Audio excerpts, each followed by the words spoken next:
হরে কৃষ্ণ, রাধে রাধে। আজ চলে এসেছি আমরা নিত্যানন্দ প্রভুর জন্মস্থান দর্শন করতে, একচক্রধাম, বীরচন্দ্রপুর।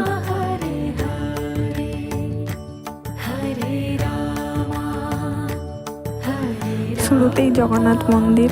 এখানে ভগবানের রথ রেডি হয়ে গেছে, আর কিছুক্ষণ পর ভগবান জগন্নাথ, মাতা সুভদ্রা, বলদেবকে বের করা হবে।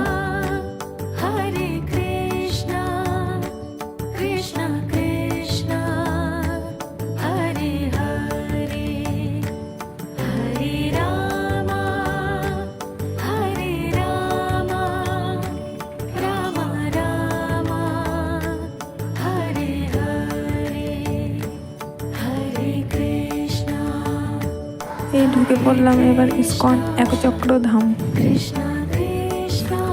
এই স্থানে নিত্যানন্দ প্রভুর আবির্ভাব হয়েছিল ঠিকই, কিন্তু এই স্থানে আর একটা লীলা আছে।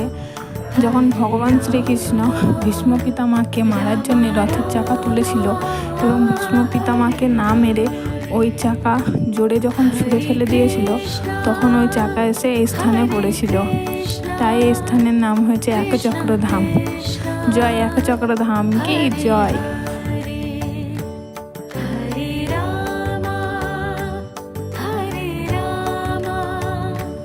এই পুকুরটায় নিত্যানন্দ প্রভু স্নান করতেন।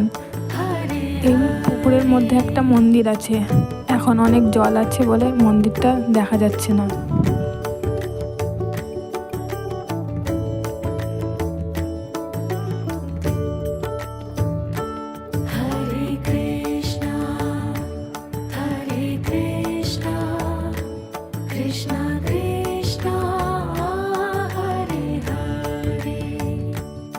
এইটা হচ্ছে পাণ্ডবতলা।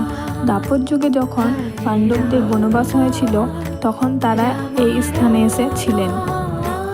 এটা হচ্ছে নিতাই বাড়ি, নিত্যানন্দ প্রভুর জন্মস্থান। তবে ভেতরের কোনো কিছুই আপনাদেরকে দেখাতে পারলাম না, কারণ কোনো জায়গাতেই ফোন অ্যালাউ নেই। যতটুকু পারলাম আপনাদেরকে দেখানোর চেষ্টা করলাম।